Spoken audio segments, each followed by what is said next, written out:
یو ملګری دا پوښتنه کړې ده چې ډېر خلک ماښام چې کله اذان وشي او جمع نه شوي د دې درمیان کې 2 رکعاته نفل کوي. نو آیا دا جایز دي که نه؟ نفل کول روا دي که ناروا دي؟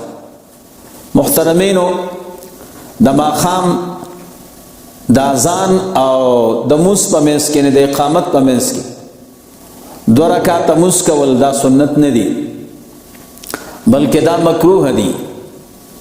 هغې دپاره زه تاسو ته یو روایت وایم، دا سنن دارقطني دی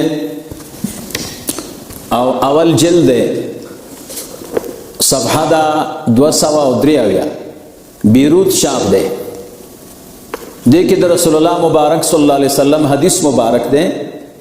نبی علیہ الصلوۃ والسلام فرمائی عند کل اذانین رکعتان قبل الاقامت. دا هر اذان او د اقامت په منځ کې 2 رکعات دي، ما خلا اذان المغرب، غیر د ما سوا د ماښام د اذان نه، چې د ماښام د اذان نه وروسته 2 رکعات نه دي پکار.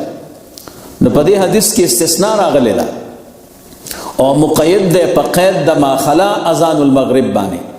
نو لہذا د هر اذان او د اقامت په منځ کې 2 رکعات نفل شته او غیر د ماښام نه. دویم قسم روایت هم راغلی دی. رسول الله مبارک صلی الله علیه وسلم فرمایلی دي صلوا قبل المغرب رکعتین، د ماښام نه مخکې 2 رکعات مونځ کوئ، خو دې کې قید دی لمن شاء، د هغه چا دپاره چې دا خوښه شي.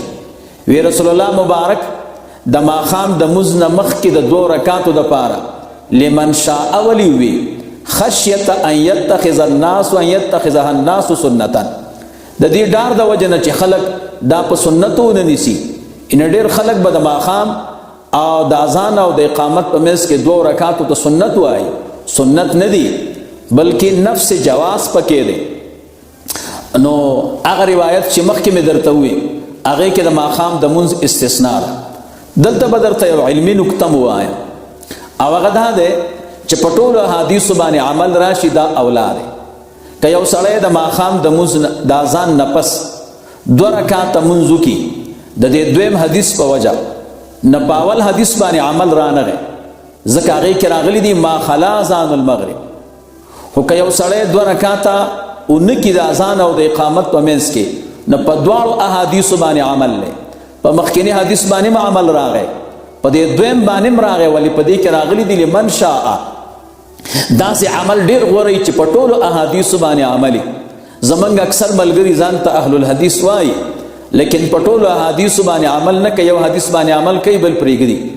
دا د احنافو خصوصیت دی چې تعارض دفع کوي او داسې یو عمل روباسي د احادیثو نه چې په ټولو احادیثو باندې عملي.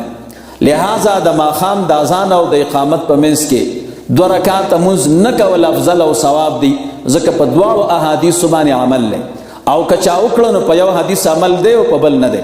نو لہذا 2 رکعاته مونځ کول د ماښام او د اذان او د اقامت په منځ کې مکروه دي. احناف به دا کار نه کوي او دا په حدیث عمل دی.